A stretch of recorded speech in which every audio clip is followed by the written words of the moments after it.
मंत्री भी थी कोई, आई बताई, उन्होंने तो पता ही नहीं क्या क्या कह दिया कि मेरे तो मकान ही बनवा दिए। तो मकान की क्या बात कर रहे हो, आपको तो मंत्री बना दिया ना, मकान बना दिए कि मेरे छप्पर था, मेरा मकान बना दिया मोदी जी ने। मोदी जी हैं, वो तो देश के प्रधानमंत्री हैं, बना सकते हैं, लेकिन इससे आम 50% आबादी का भला कैसे हुआ, ये मैं पूछना चाहता हूं। वसुंधरा जी का जो हाल कर ही रखा है, सबको पता ही है, मातृशक्ति का। दिया कुमारी जी को बोलने नहीं दिया, बताया आज। अब आप बताओ, आपकी मुख्यमंत्री है और आप बराबर में बैठा रहे हो, और बराबर में बैठा करके नमस्ते राम राम यही करने का मौका नहीं दे रहे हो मीडिया के सामने। किस मातृशक्ति की इज्जत की, किसके अधिकारों की बात कर रहे हो? उप मुख्यमंत्री है दिया कुमारी, हमने देखा है, न उनके कहने से कोई अधिकारी लगते, न उनको कभी बजट से पहले कोई परिचर्चा में उनको बुलाया जाता, न उनके खुद के डिपार्टमेंट की समीक्षा बैठक में बुलाया जाता, न उनको 100 रुपए की भी बजट में घोषणा नहीं करने दी जाती। और आज तो बैठा करके बेइज्जती और कर दी कि उनको बोलने तक नहीं दिया गया। क्या हो जाता, 10 मिनट और बोल जाते। आज हमारी सारिका जी आई हैं, तो अगर मैं इनको बोलने का मौका ही नहीं दूं और फिर मैं महिलाओं की मातृशक्ति की बात करके यहां से चला जाऊं, मतलब क्या है इस बात का? तो मैं समझता हूं कि ये जो स्थिति बन रही है वो बहुत ही है, देश के लोगों ने इस बात की खुशी मनाई है कि ये जो पूरे देश का बंटाढार करना चाहते थे, वो बंटाढार इंडिया गठबंधन के लोगों ने बचा लिया। इस देश में आग लग जाती, नफरत फैल जाती, और जो साउथ के स्टेट्स हैं उन्होंने तो कितना खतरनाक अल्टीमेटम दिया था। इन्हीं के नेता, जब 2010 का उठा लो, 5 का उठा लो, बाद का उठा लो, जब जब भी महिला आरक्षण का बिल आया, तब चाहे जेटली जी ने बोला, सुषमा स्वराज जी ने बोला, लोकसभा के अंदर हमारे आज उत्तर प्रदेश के मुख्यमंत्री ने बोला, इन्होंने कहा ये साधारण मुद्दा नहीं है, ये देश का मुद्दा है, एक पार्टी का मुद्दा नहीं है, सबका समर्थन सर्वसम्मति जरूरी है। यही जेटली जी ये कहते थे कि ऐसे नहीं कर सकते आप।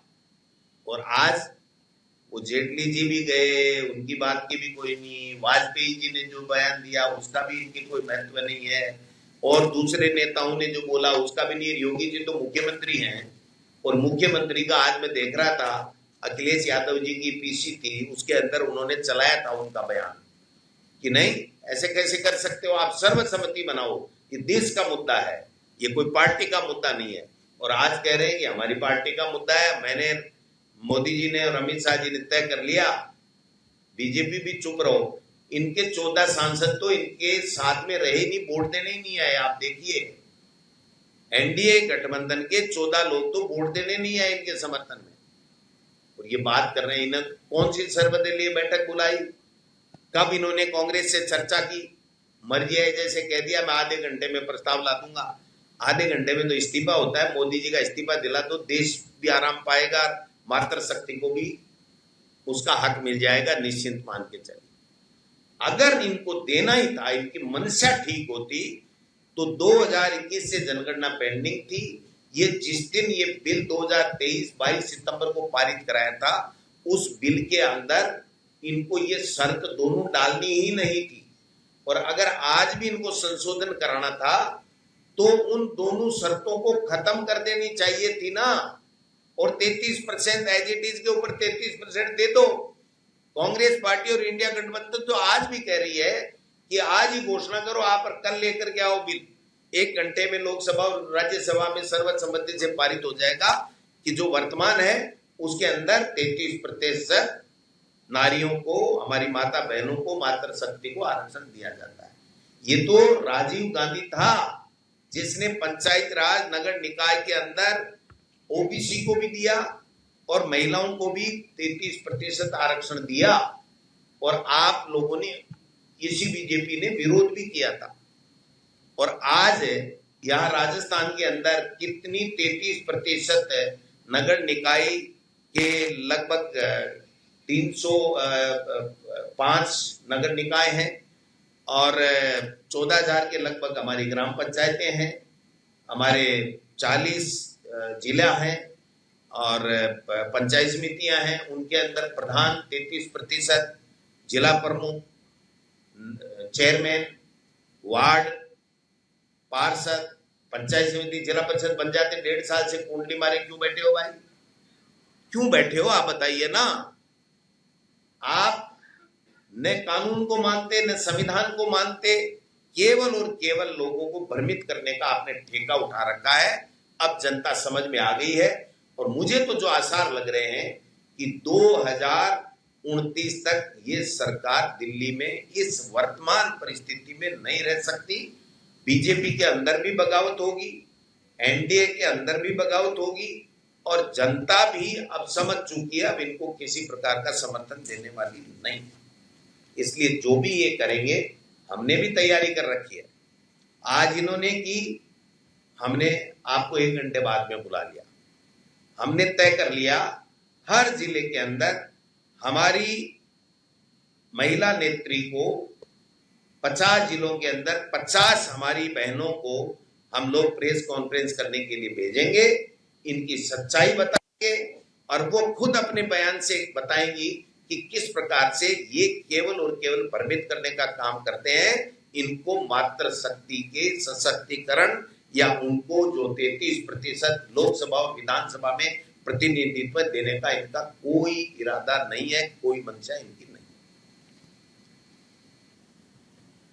सारिका जी से मैं आग्रह करूंगा कि वो भी अपनी बात, और कल इनकी राष्ट्रीय अध्यक्ष भी आ रहे हैं तो वो भी बात बता देंगे और इसके ऊपर अपने विचार देंगे। धन्यवाद अध्यक्ष। पिछले सप्ताह से पूरे 5-6 दिन हो गए हैं, पूरे देश के अंदर एक बहुत ही भ्रम की स्थिति बीजेपी ने बना रखी है। 16, 17, 18 को विशेष एक सत्र बुलाने का इन्होंने अनाउंसमेंट किया और तमाम देश की 50% जो आबादी थी उसमें मैं अपने आप को भी शामिल करती हूँ, एक उम्मीद की किरण और उम्मीद की नजरों से। हालांकि इनसे उम्मीद करना मूर्खता है, क्योंकि जब जब इस देश ने उम्मीद से इनको देखा है, इन्होंने हमेशा देश को निराश ही किया है, जुमले फेंक करके, झूठ बोल करके। लेकिन फिर भी जब इन्होंने चुनावों के बीच में इस तरीके की बात कही तो आधी आबादी को एक उम्मीद की किरण नजर आई। मैं खुद बहुत उत्साहित थी कि शायद अब वो समय आ गया है, इनको सद्बुद्धि मिल गई है और देश की आधी आबादी को विधानसभा में और संसद में 33% प्रतिनिधित्व की बात जो पिछले लंबे समय से 1993 से जो राजीव जी के समय में शुरू हुआ और अब तक जिसका दबाव कांग्रेस पार्टी ने इनके ऊपर हर स्तर पर बनाया, उसकी परिणति होगी और इनको सद्बुद्धि ऊपर वाले ने दी है और ये हमें हमारा हक देंगे। लेकिन आप देखिए कि किस तरीके से जो पूरा का पूरा घटनाक्रम चला और वो कल आकर के 8:30 बजे मोदी जी की चिर परिचित रोने के अंदाज पे आकर के खत्म हो गया। पूरा देश, उन्होंने एक बात कही, बहुत बार बार उस बात को रिपीट किया कि इस देश की महिलाएं आपको माफ नहीं करेगी। मैं महिला शक्ति का प्रतिनिधित्व करते हुए इनको ये कहना चाहती हूँ कि बिल्कुल देश की महिलाएं आपको कभी माफ नहीं करेंगी, क्योंकि जो उम्मीद ये महिला ताकत देख रही थी, आधी आबादी देख रही थी कि आप उनको राजनीतिक रूप से सशक्त करने का एक अच्छा काम करने वाले हैं, उसमें आपने पूरी तरीके से देश की आधी आबादी को हतोत्साहित किया है, निराश किया है। एक और महत्वपूर्ण बात जिसको बार बार इन्होंने ये कहा कि देश की महिलाएं इस पाप के लिए आपको माफ नहीं करेंगी। मैं कहना चाहती हूँ कि राजनीतिक प्रतिनिधित्व तो बाद में आता है, पहले सामाजिक और व्यक्तिगत सम्मान की बात होती है। इस देश की महिलाओं के साथ में पिछले 11 साल से जब जब जो अत्याचार दुष्कर्म की घटनाएं हुई हैं, चाहे आप मणिपुर की बात करिए, चाहे उन्नाव की बात करिए, हाथरस की बात करिए, अंकिता भंडारी की बात करिए, पहलवान बेटियों की बात करिए, एक दिन ना तो मोदी जी के मुंह से एक आवाज निकली और ना इनकी जो भाजपा की नेत्रियां कल जो प्ले कार्ड दिखा रही थी, ना उनके हाथ में कोई प्ले कार्ड आए। उनकी इतनी गरीबी छा गई, उनके शब्दों की गरीबी छा गई कि वो एक लाइन बोल करके भी उनके प्रति संवेदना व्यक्त नहीं कर सकी। तो मैं मोदी जी को और पूरी बीजेपी की तमाम जो महिला नेत्री हैं उनको ये कहना चाहूंगी कि हम आपसे ये उम्मीद तो कर रहे थे, आप राजनीतिक प्रतिनिधित्व की बात तो हम आपसे सोच ही नहीं सकते कि आप वो कर सकते हो, लेकिन ये तो आप कर सकते थे, वो भी आपने नहीं किया। आपने हमेशा इस देश की महिलाओं को निराश किया है। और अब बात जब यहाँ तक पहुंच गई है, इन्होंने कैसे कैसे प्रपंच रच के इस हमारे प्रतिनिधित्व को एक बार फिर से अटकाने का काम किया है। लेकिन मैं आज आपके माध्यम से और हमारे प्रदेश अध्यक्ष जी के परमिशन से ये कहना चाहती हूँ कि पूरी महिला जो ताकत है, चाहे वो महिला कांग्रेस है और हमारी महिला जो कांग्रेस की नेत्रियां हैं, हम सब मिलकर के एकजुट होकर के प्रदेश से लेकर के जिला स्तर और ब्लॉक स्तर तक एक पूरी ड्राइव चलाएंगे, पूरा अभियान चलाएंगे, इनको बेनकाब करेंगे कि महिलाओं के राजनीतिक प्रतिनिधित्व के बीच में इन्होंने कैसा रोड़ा अटकाया। कल पीसीसी में हम बाहर नरेंद्र मोदी का पुतला दहन करेंगे, उसके बाद में हम बीजेपी जो कार्यालय है उसका घेराव करने के लिए कार्यालय की तरफ मूव करेंगे। कल हमारे इस प्रदर्शन में हमें ताकत देने के लिए अखिल भारतीय महिला कांग्रेस की हमारी अध्यक्ष अलका लांबा जी भी हमारे बीच में उपस्थित रहेंगी। और हम कल से जो हमारा ये एक अभियान हम शुरू करेंगे बीजेपी को, और जो ये महिला विरोधी सरकार है, नरेंद्र मोदी जो महिलाओं के नारी वंदन की आड़ में जो महिलाओं के साथ में इन्होंने इतना बड़ा अत्याचार और ये घटना इन्होंने की कि हमें हमारे राजनीतिक लाभ के जो हमें मिलने वाला था उसके बीच में इन्होंने इतनी बड़ी दीवार जो खड़ी की है। हम पूरे देश के और खासकर राजस्थान की मैं बात करूं, हम राजस्थान के कोने कोने तक सभी महिलाओं तक पहुंचेंगे और उनको बेनकाब करने का काम हम करेंगे। कोई बात सब चिक जग जाए चिक। ये सवाल तो क्या प्रधानमंत्री जी का मगरमच्छ के आंसू था या पछतावा के आंसू था? आप क्या कहेंगे? चुनाव जीतने के लिए मगरमच्छ के आंसू थे। तमिलनाडु और पश्चिम बंगाल जीतने के लिए मगरमच्छ के आंसू से दिखाने के लिए थे, वरना तो कानून तो पारित हो गया था। उन्होंने जश्न भी 22 सितंबर को मना लिया था। सब जगह ये हर जगह ये कहते घूमते हैं हर चुनाव में कि हमने 33% मात्र शक्ति को आरक्षण देने का कानून बना दिया। अब ये लोगों को पता नहीं था कि वो कानून बना करके उसका नोटिफिकेशन ही नहीं किया था। ये तो जब पता चला जब लोगों ने, संविधान विशेषज्ञों ने कहा कि आप संशोधन किसका कर रहे हैं, 2023 नारी शक्ति वंदन अधिनियम का, तो वो तो गजन नोटिफाइड ही नहीं किया आपने। तो मरी हुई चीज का क्या संशोधन करोगे? जिंदा ही नहीं है, इसको जिंदा तो करो। तब रात को 11 बजे जिंदा किया गया और फिर संशोधन पेश किया गया।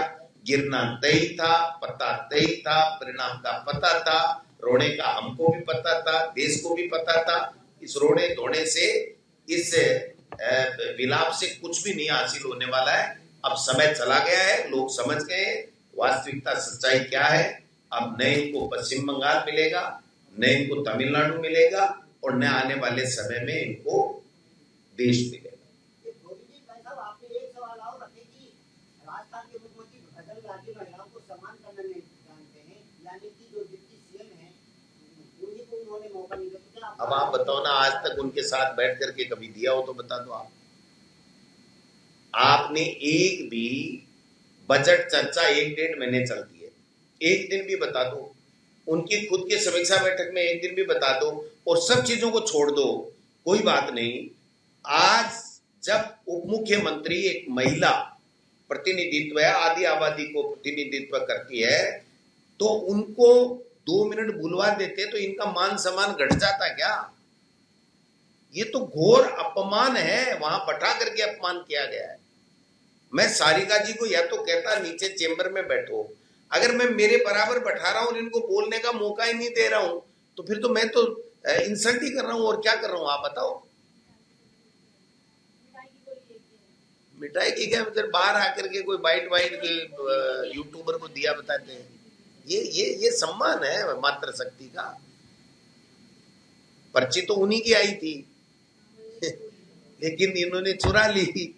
अब वो मोदी जी का, उनका नड्डा जी का, अमित शाह जी का और इनका क्या था आपस का, कोई था उसमें, बाजी मार ली इन्होंने, कोई बात नहीं। लेकिन आज तो जब बैठा लिया तो उनसे दो बात कहलवानी चाहिए थी कि वो उनके क्या विचार। भाजपा का कहना है कि कांग्रेस पार्टी परिवारवादी पार्टी में महिलाओं को आगे लाने में दिक्कत होती है। तो 33% आरक्षण नगर निकाय पंचायत राज में किसने दिया? आप बताओ। अपने तो राजस्थान की बात है तो राजस्थान की बात कर लेते हैं। और देश के प्रधानमंत्री राहुल गांधी जी बन गए क्या? सोनिया जी बन गई क्या? प्रियंका जी बन गई क्या? आप बताओ। ऐसी बातें करते हैं क्या पूरे देश के अंदर, इनमें नहीं है क्या परिवारवाद? अमित शाह जी के बेटे क्या कर रहे हैं, किस चीज के वो अंदर हैं?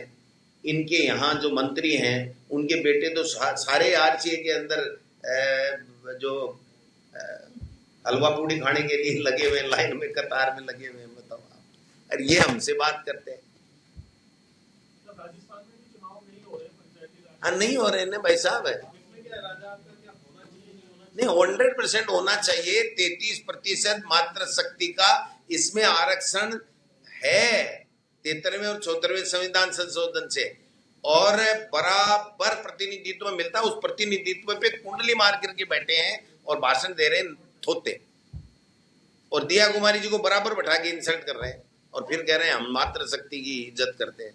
पंचायत चुनाव को लेकर भी क्या पर्ची आएगी क्या? हैं? पंचायत चुनाव को लेकर भी क्या पर्ची आएगी क्या? मुझे तो पहले दूसरी आती लगती है। चाहिए? आपने कितना महत्व दिया महिलाओं को? हैं? महिलाओं को पद देने में कितना महत्व दिया है संगठन सृजन में? वो तो मदन राठौड़ जी को पूछो, एक्सपोर्ट माल बताते हैं। हमारी बहनों को एक्सपोर्ट माल बताते हैं। और वसुंधरा जी के लिए क्या बोलते हैं, रोजाना यही बनेगी क्या? महिला सशक्तिकरण की बात करते हैं कि एक मंत्री का नाम एफएससी फाइलों में चल रहा है, उसका इस्तीफा नहीं हुआ पुलिस आपका। अरे भाई साहब, बड्डोड़ा कोई हुआ, कोई छोड़ के हम छोड़ो ना। 30 तारीख को मोदी जी का रिफाइनरी हो रहा है, लेकिन वहां पर भीड़ करने के लिए 11वीं और 12वीं के बच्चों को बुलाया जा रहा है परमंड के तौर पर। फिर भी नहीं होगी भीड़, फिर भी नहीं होगी।